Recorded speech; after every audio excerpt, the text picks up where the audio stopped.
Job 29.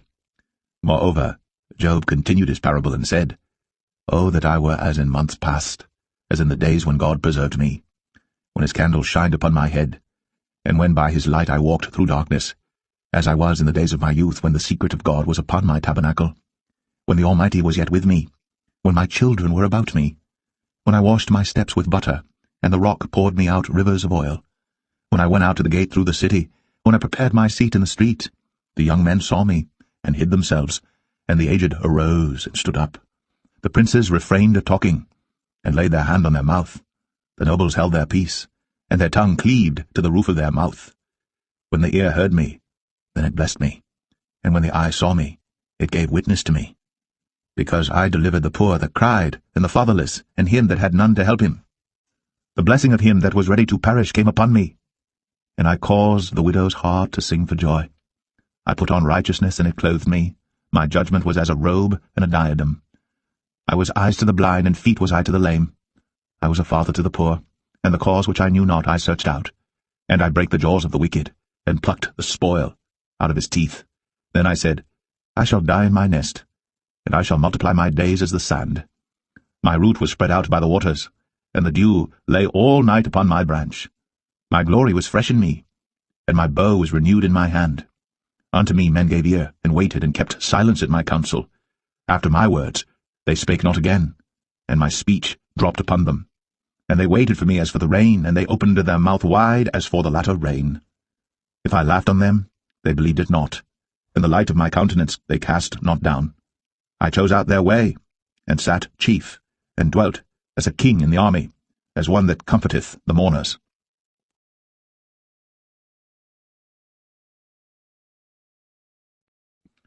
Job 30.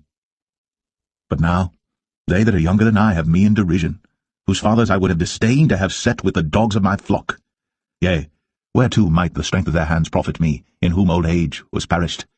For want and famine they were solitary, fleeing into the wilderness, in former time desolate and waste, who cut up mallows by the bushes and juniper roots for their meat. They were driven forth from among men, they cried after them as after a thief, to dwell in the cliffs of the valleys, in caves of the earth, and in the rocks. Among the bushes they brayed, under the nettles they were gathered together. They were children of fools, yea, children of base men, they were viler than the earth. And now am I their song, yea, I am their byword.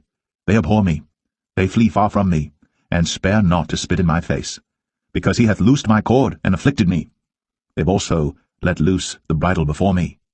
Upon my right hand rise the youth, they push away my feet, and they raise up against me the ways of their destruction. They mar my path, they set forward my calamity, they have no helper. They came upon me as a wide breaking in of waters, in the desolation they rolled themselves upon me. Terrors are turned upon me, they pursue my soul as the wind, and my welfare passeth away as a cloud. And now my soul is poured out upon me, the days of affliction have taken hold upon me. My bones are pierced in me in the night season, and my sinews take no rest. By the great force of my disease is my garment changed. It bindeth me about as the collar of my coat. He hath cast me into the mire, and I am become like dust and ashes.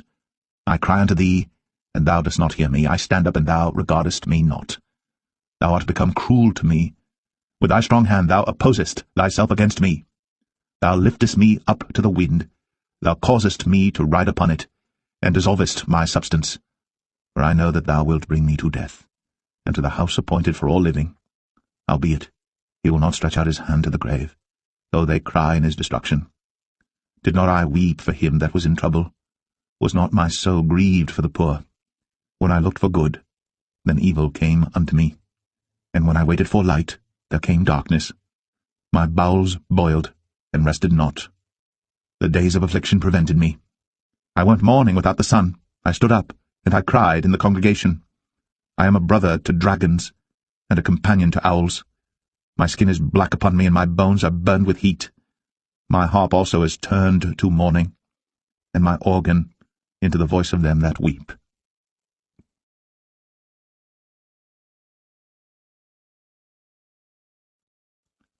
Job 31. I made a covenant with mine eyes. Why then should I think upon a maid? For what portion of God is there from above, and what inheritance of the Almighty from on high? Is not destruction to the wicked, and a strange punishment to the workers of iniquity? Doth not he see my ways and count all my steps? If I have walked with vanity, or if my foot hath hasted to deceit, let me be weighed in an even balance, that God may know mine integrity.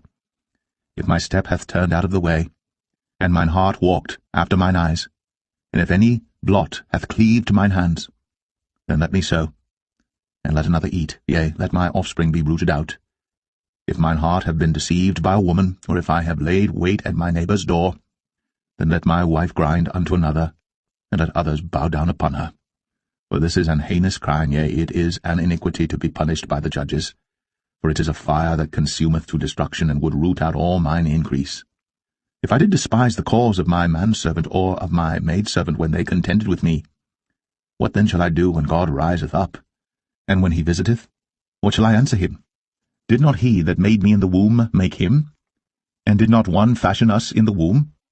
If I have withheld the poor from their desire, or have caused the eyes of the widow to fail, or have eaten my morsel myself alone, and the fatherless hath not eaten thereof. For from my youth he was brought up with me, as with a father, and I have guided her from my mother's womb. If I have seen any perish for want of clothing, or any poor without covering, if his loins have not blessed me, and if he were not warmed with the fleece of my sheep, if I have lifted up my hand against the fatherless, when I saw my help in the gate, then let mine arm fall from my shoulder blade, and mine arm be broken from the bone. For destruction from God was a terror to me, and by reason of his highness I could not endure. If I have made gold my hope, or have said to the fine gold, Thou art my confidence, if I rejoiced because my wealth was great, and because mine hand had gotten much, if I beheld the sun when it shined, or the moon walking in brightness, and my heart hath been secretly enticed, or my mouth hath kissed my hand, this also were an iniquity to be punished by the judge, for I should have denied the God that is above. If I rejoiced at the destruction of him that hated me, or lifted up myself when evil found him, neither have I suffered my mouth to sin by wishing a curse to his soul. If the men of my tabernacle said not, Oh, that we had of his flesh, we cannot be satisfied.